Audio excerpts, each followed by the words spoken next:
Militant group and political party Hezbollah has lost its majority in the nation's parliament, this according to official results. Results also showing that some 12 pro-reform new independent MPs have won seats in the parliament, those newcomers having won seats from different sects across various districts, having broken the hold by traditional parties. Voters, of course, taking part in parliamentary elections this weekend, the first since the country was plunged into an economic crisis exacerbated by a massive explosion at the Beirut port in 2020.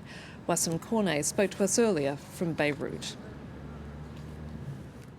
It's official. Hezbollah, ML and their other Shia allies have lost their majority in parliament. They have obtained 62 seats, falling short of that 65-seat majority, or 65-seat threshold, rather, needed for that parliamentary majority. A political earthquake here in Lebanon, because 4 years ago they'd managed to gain 71 seats in the Lebanese parliament, and they were using that majority to gain several high-profile positions in the Lebanese government. They'd hoped that the Sunni voter turnout would help them after the leader of the Future movement decided to not run for office this time around.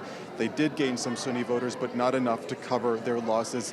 Now to the other major part of the story, as you mentioned, the opposition, the major breakthrough by opposition candidate, many of them these anti-establishment figures that emerged from that popular uprising back in 2019. They won 13 seats. Now, that may not seem like a lot, but here's some perspective for you. 4 years ago, just one independent candidate managed to win a seat and make their way into parliament. Supporters of these independent candidates we spoke to in the run-up to the vote told us that just 5 to 6 seats would already be a big win.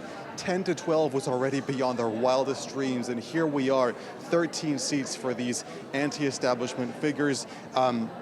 Among those 13, one high-profile candidate, Firas Hamdan, he's a lawyer, and during the uprising back in 2019, he was shot by soldiers guarding parliament. He almost died. It took him months to get better, to recover, after which he began campaigning, and he will now be making his way back to parliament as a member of the National Assembly of Lebanon.